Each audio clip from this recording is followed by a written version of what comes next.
principalement l'arrestation de notre père, un de nos frères, digne fils de la Côte d'Ivoire, qui, chaque jour que Dieu fait, ne dort sans avoir posé un acte qui va dans le sens de la libération de la Côte d'Ivoire et dans le sens de la libération du président Gbagbo. Cet enfant digne de la Côte d'Ivoire, je ne vais pas trop parler de lui parce que nous le connaissons, ne serait qu'en annonçant son nom. J'appelle ici, humblement et avec beaucoup d'amour, mon ami et frère, Abel Naki. Abel, que je vous demande d'ovationner très très très fort, parce que c'est un fils digne de la Côte d'Ivoire. Abel Naki. Je voudrais vous saluer. Est-ce que vous êtes là? Est-ce que les Africains sont là? Je suis très content parce que cet après-midi, toute l'Afrique est réunie sur cette place. C'est symbolique pour nous d'être présents aujourd'hui, 13 août 2012, parce que nous avions pris rendez-vous avec l'histoire que le 13 août, il fallait que nous soyons ici à La Haye. Alors je voudrais saluer la présence de tous les Ivoiriens, de tous les Africains qui se sont déplacés de par toute l'Europe. Mais en particulier, je voudrais saluer les Ivoiriens qui sont venus tout droit de la Côte d'Ivoire pour soutenir Laurent Gbagbo. Ils sont nombreux, qui sont venus spécialement de la Côte d'Ivoire. Les filles Moloko, elles sont là. Madame Don, elle est là. Et il y a aussi d'autres doyens qui sont venus d'Abidjan. Et il faut les saluer.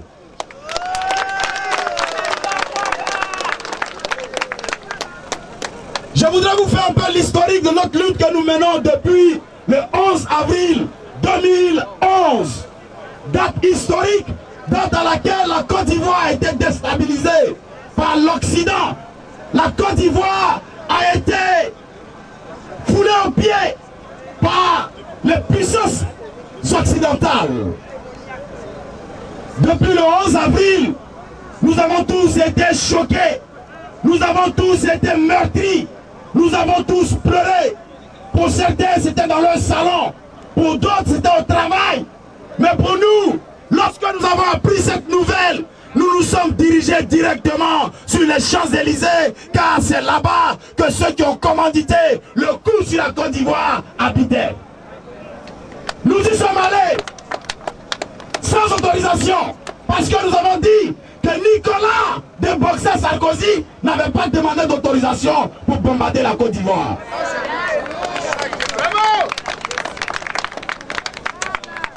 Et nous avons manifesté ce jour-là. Oh, je me souviens de ces pauvres dames qui ont été maltraitées, qui ont été gazées. Ils ont fermé le métro, ils nous ont encerclés et ils nous ont bombardés de bombes lacrymogènes. Mais c'était mal connaître la lutte des Ivoiriens. Parce que ce qu'ils ont oublié, c'est que Laurent Gbagbo habite en chacun de nous. Laurent Gbagbo est devenu aujourd'hui un esprit. Et un esprit ne peut pas se contenir. Je voudrais faire un clin d'œil au peuple ouais. Chez nous les ouais, il y a une chose qu'on appelle play. Oh, play, on ne peut pas attraper le play.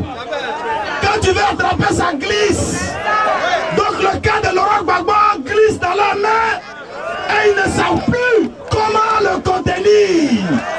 Ils sont en train de faire des tractations pour trouver une solution, non pas juridique, mais une solution politique. Or, la solution politique aujourd'hui, c'est que le président Laurent Gbagbo soit libéré. Voilà la solution politique que nous leur donnons. Parce qu'ils ne sont pas bien formés en politique. Et nous, nous sommes formés en politique. Le seul point, le seul acte politique mondial qui pourra faire que l'Occident pourra préserver ses biens en Afrique, c'est la libération du président Laurent Gbagbo. Nicolas Sarkozy s'est trompé. Nicolas s'est trompé.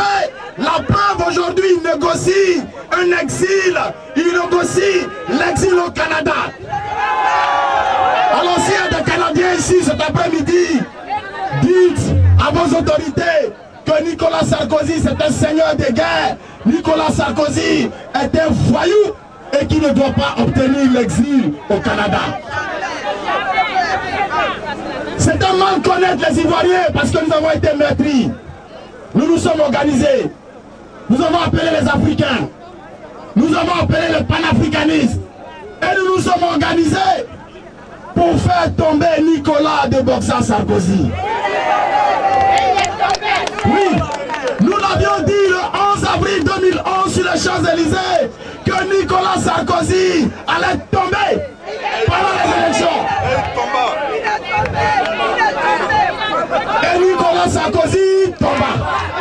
Et Nicolas Sarkozy tomba. Nicolas Sarkozy tomba. Nous, Africains mais citoyens français, nous avons permis à la France d'avoir un président. Parce qu'ils étaient coincés. Ils étaient coincés. Il y avait 50% pour Nicolas Sarkozy et il y avait 50% pour François Hollande. Il fallait les départager. Et ils sont venus nous chercher. François Hollande est venu nous chercher. Et nous lui avons dit, nous avons la solution. Nous, Africains, mais citoyens français. Et nous avons pesé 1,60% pour dégager Nicolas Sarkozy. Alors je voudrais vous dire, chers camarades, que nous constituons une force. Nous constituons une force. Et de par notre force, notre mobilisation, nous pouvons arriver à faire changer les choses. Et c'est ce qui se passe actuellement. Nous avons mis en place la caravane de la liberté. Caravane qui dérange le pouvoir génocidaire, assassin, dramaniaire. Caravane qui dérange même le pouvoir français. Caravane qui dérange toute l'Europe. Parce que aujourd'hui, ils ont compris que nous savons comment les Blancs fonctionnent. Excusez-moi du terme. Mais nous avons fait comme les Blancs. Nous avons fait comme les Blancs. Parce que chez les Blancs, lorsqu'on parle de pétition, ça devient sérieux. Lorsqu'on parle de signer, le Blanc il met ses lunettes et il regarde avant de signer. C'est nous les Africains qui signons sans avoir lu. Mais le Blanc, lorsqu'il doit poser sa signature sur n'importe quel papier, il prend le temps de savoir ce qui se passe. Et c'est comme ça que nous avons eu cette idée pour dire, après la grosse mobilisation sur Paris, en Europe, il fallait aller à l'encontre des Français. Il fallait descendre au fin fond de la France. Car c'est du fond que viennent les bonnes sources. Et nous y sommes allés. Nous avons confectionné la banderole de la liberté. Et cette banderole a permis aux Blancs, aux Occidentaux, de comprendre que Nicolas Sarkozy avait manipulé l'opinion internationale, que Nicolas Sarkozy avait manipulé la communauté internationale et que Nicolas Sarkozy avait manipulé l'armée française. Et lorsque nous rencontrons les Français, ils voient la banderole est tellement jolie, ils voient plusieurs signatures et ils nous demandent qu'est-ce qui se passe. Et on leur dit, est-ce que vous connaissez la Côte d'Ivoire? Oui, joli pays. Mais est-ce que vous savez ce qui se passe en Côte d'Ivoire? Non, on ne sait pas. Et on leur dit, voici ce qui se passe en Côte d'Ivoire. Il y a eu 2 personnes qui se sont réclamées la victoire. Parmi ces 2 personnes, il y en a un que je connais, pour qui je lutte, qui est le père de la démocratie en Côte d'Ivoire. Il a appelé la communauté internationale à venir recompter les voix. Et l'autre, le sanguinaire, le chacal, le voyou, le sorcier, paix à son âme. Lui,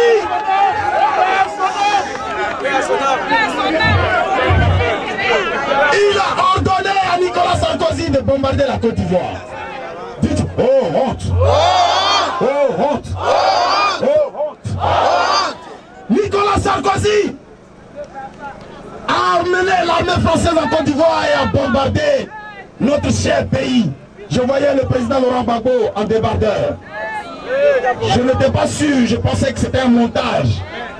J'ai vu la première dame maltraitée, ses cheveux arrachés, crachés sur elle. Et nous avons tous pleuré.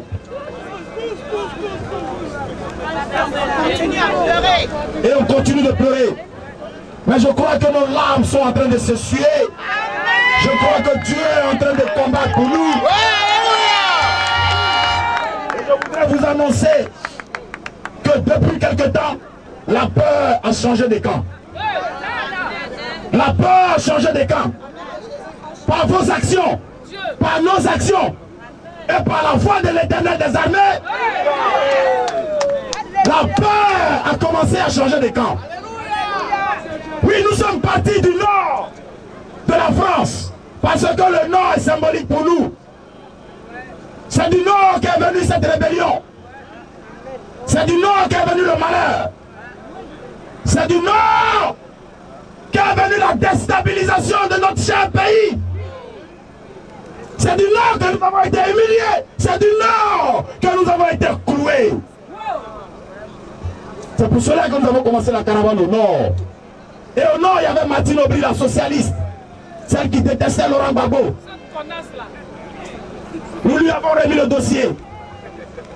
Et ce qui est vrai, Dramane Ouattara, paix à son âme, c'est que Dramane Ouattara a peur des dossiers que nous donnons aux autorités. Il a peur des dossiers que nous donnons aux autorités.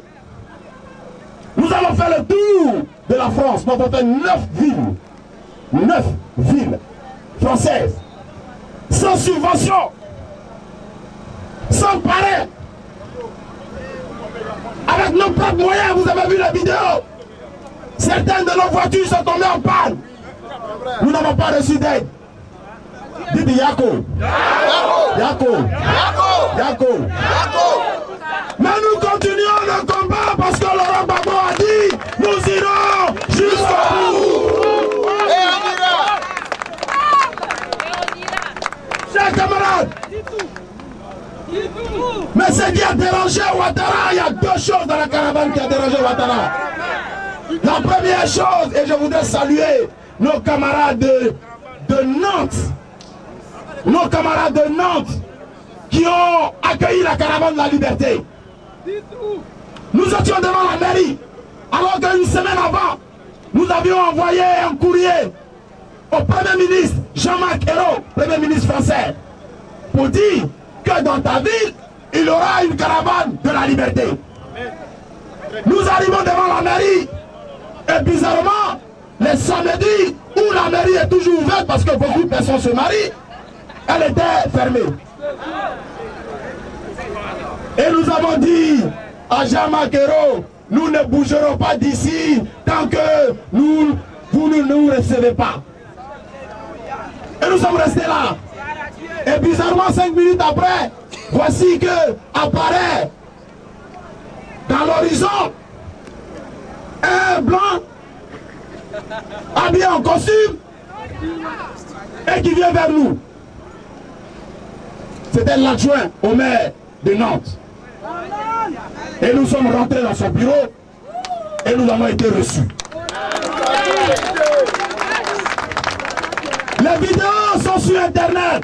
Je voudrais rendre ici hommage à la chaîne de télé Yves News TV, dirigée par Tidiane Oula et Philippe Couron. Je voudrais qu'on les acclame très fort. Parce que nous n'avons pas de médias, nous n'avons plus de médias. Il n'y a que l'internet qui nous sert de relais d'information. Il a reçu le dossier et nous avons eu accusé de réception. Jean-Marc Ayrault nous a écrit pour dire nous avons reçu votre dossier et très prochainement nous allons vous recevoir. Chers camarades, le deuxième acte dans la caravane de la liberté qui a fait bouger les lignes au niveau du Dozoland. Dites Dozoland. Oui, la Côte d'Ivoire pour l'instant a emprunté le nom Dozoland. Parce que c'est en Côte d'Ivoire que vivent les Dozos. Donc c'est Dozoland. Jusqu'à ce que Ouattara parte. Paix à son âme.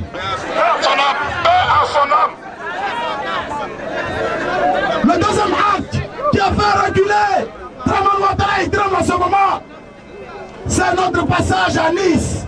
Et je voudrais rendre hommage au cri panafricain de Nice, mon camarade Julien Porquet et toute l'équipe, tous les panafricains qui sont à Nice. Ils nous ont dit, nous on connaît la ville où il y a la maison de Ouattara. Mais si vous trouvez l'adresse, on est prêt à vous accompagner.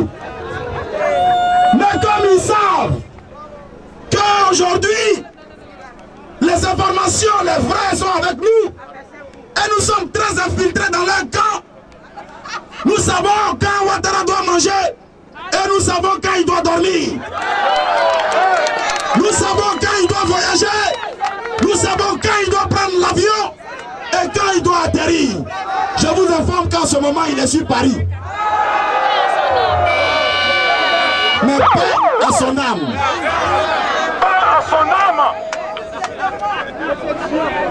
Et nous sommes rentrés dans leur réseau.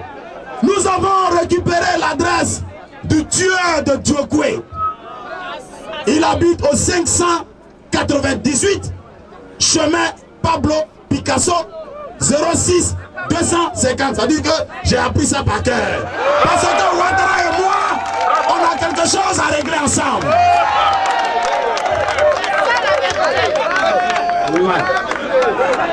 Voilà.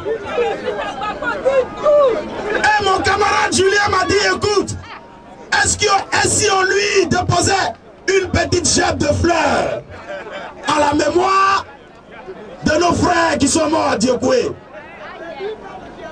Et nous avons acheté la gemme de fleurs. Nous avons parlé sur la gemme de fleurs. Nous avons dit, gemme de fleurs, si c'est Dieu qui t'a créé, gemme de fleurs, si tu as la vie en toi, gemme de fleurs, nous te déposons devant la maison de Ouattara, et gemme de fleurs, quelque chose doit se passer.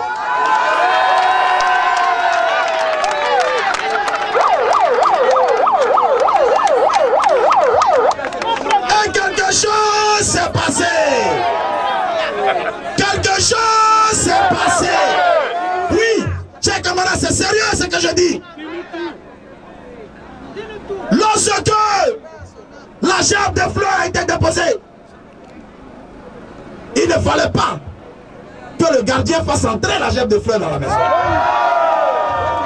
Oh, Ouattara a demandé à ses marabouts, est-ce que gerbe de fleurs à Dolawa? Le gardien dit, à Dona. Il dit, oh, à Dona. Ça veut dire que la gerbe de fleurs est rentrée.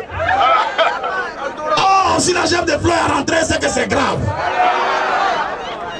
D'où les accusations de Ahmed Bakayoko. D'où les accusations d'Ahmed Bakayoko. Je ne vais pas m'attarder sur son cas parce que ça ne vaut pas la peine. Un ministre d'État, ministre de l'Intérieur, le dernier rempart de toutes les enquêtes, le dernier rempart de la police qui vient devant les journalistes. Et sans sérénité aucune, tu commences à citer des noms. Gédéon, Hervé Blé, qui serait le cerveau de l'attaque d'Akwedo. Écoutez bien. Et Gédéon est né en 1980. Donc il a quel âge? 1980, c'est un bébé. Et Gédéon serait entré en l'armée en 2011. Donc, un an seulement qu'il est dans l'armée. Or, je sais que dans l'armée, parce que nous avons aussi fait l'armée, il faut au moins 18 mois pour avoir même le treillis et tout. au moins 2 ans. Oh, Hervé Blé, le présumé, avec 1 an, je dirais même 8 mois. Comment est-ce qu'un gamin de 8 mois peut commanditer une attaque jusqu'à Kouedo et vider la poudrière? Oh, il faut que Ouattara dise la vérité, parce que les 2 autres qu'il a envoyés et qu'il a baptisés FRC n'ont pas encore reçu leur salaire il y a de cela 1 an et demi. Donc c'est un règlement de compte entre eux. Il a tué Yipé.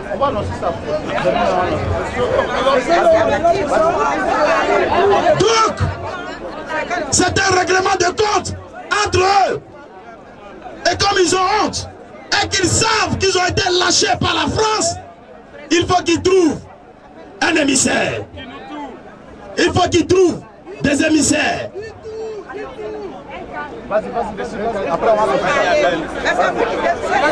Je termine dans 2 minutes.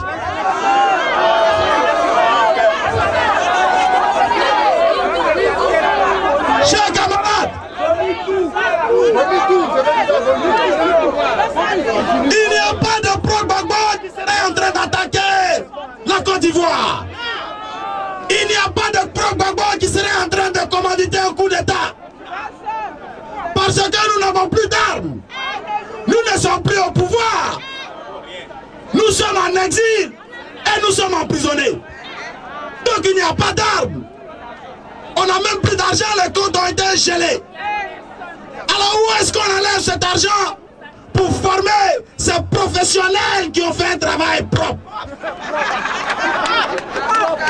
Oh, ils nous disent qu'on a retrouvé les armes. Mais où sont les vidéos? On n'a pas vu les vidéos des armes retrouvées. On n'a pas vu les vidéos des hommes qu'ils ont attrapés.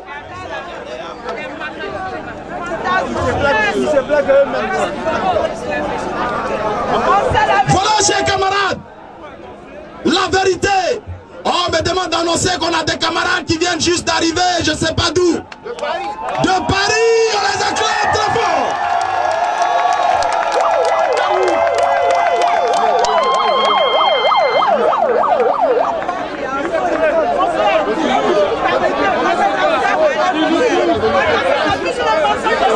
Chers camarades, voici la vérité. Il n'y a pas de pro-Gbagbo. Les pro-Gbagbo sont dans la terreur. Quel pro-Gbagbo, excusez-moi du terme, mais qui a des couilles pour faire un coup d'état en Côte d'Ivoire, là où le seigneur de guerre règne en maître absolu. Ça n'existe pas. Mais nous avons lu dans les journaux. Est-ce qu'on peut les acclamer, nos camarades qui viennent d'arriver? C'est la délégation des femmes patriotes de Topoliantine qui était ici depuis le vendredi. Ils ont manifesté samedi, ils ont manifesté dimanche et ils nous rejoignent ici pour que nous puissions travailler ensemble. On les applaudit très fort. Et on leur demande de nous rejoindre. Alors, chers camarades, il n'y a pas de pro-Gbagbo qui puisse faire un coup d'État. C'est du mensonge. Du pire mensonge. Lorsque Ouattara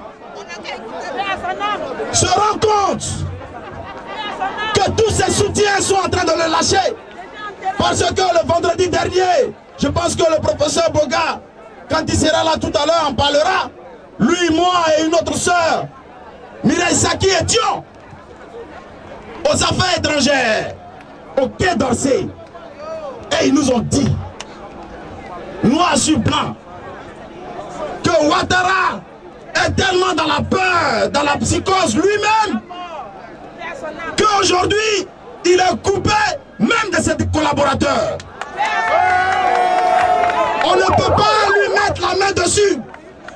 La France même a du mal à parler à Ouattara. La France a du mal à lui parler. Et l'ambassadeur de France lui a même dit de ne pas aller en vacances parce qu'il veut le voir. Mais malgré cela, Ouattara siège aujourd'hui pour 1 mois en France. Alors c'est pourquoi je voudrais lancer cet appel solennel. Je voudrais lancer l'appel solennel. Nous sommes déjà presque à la fin de ce mois. En début de mois, le 1er septembre, nous allons tous en Italie pour soutenir le peuple ouai. Pour une grande marche à Turin, tous les Ivoiriens de partout le monde, nous irons en Italie. Mais dès qu'on revient d'Italie,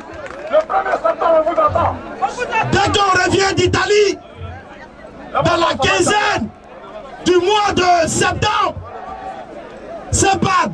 je vous demande d'organiser une grande marche européenne à Mougins. Une grande marche européenne à Mougins. Parce que Ouattara doit déménager. Et partout où il prendra un appartement, il doit déménager. Voici le nouveau mot d'ordre. Donc apprêtez-vous. C'est un village paumé. Il n'y a pas de voiture, il n'y a personne qui passe. C'est un campement. Donc ça veut dire que si nous réussissons à être même 1000 personnes dans ce village, les médias du monde entier vont en parler. Et même les voisins vont se poser des questions. Qui est cet homme? Et nous on leur dira, c'est un assassin. Voilà le combat que nous devons mener. Maintenant je vais terminer, chers camarades. Je vais terminer, chers camarades, pour vous dire,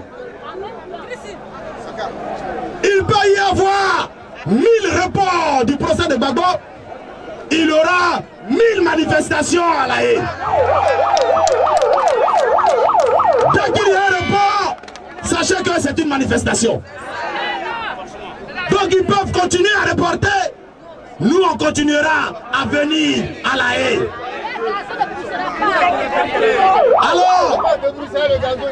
Alors, nous avons été un peu déstabilisés par rapport à certains communiqués que nous avons nous-mêmes faits. Et nous vous en demandons pardon. Parce que ça a démobilisé plus d'un. C'est normal qu'on vous demande pardon. Nous nous sommes précipités à envoyer des communiqués. Mais prochainement, nous allons fonctionner dans une concertation générale pour que les manifestations réussissent. Pour ne plus que, s'il vous plaît camarades, pour ne plus que nous ayons une si belle grande place et que nous n'ayons pas de podium. Et que le son soit étouffé. Alors j'en appelle à l'union de tous nos camarades, du CEPAD, de toutes les organisations dans les villes, dans les pays, surtout en France, parce que la France est aujourd'hui, quoi qu'on dise, le nerf de la résistance dans la diaspora. Nous avons le plus gros contingent et l'union doit venir de la France pour attaquer les autres pays. C'est pour cela que tous mes camarades leaders de France, je vous demande qu'on soit unis afin que le travail et le combat puissent continuer.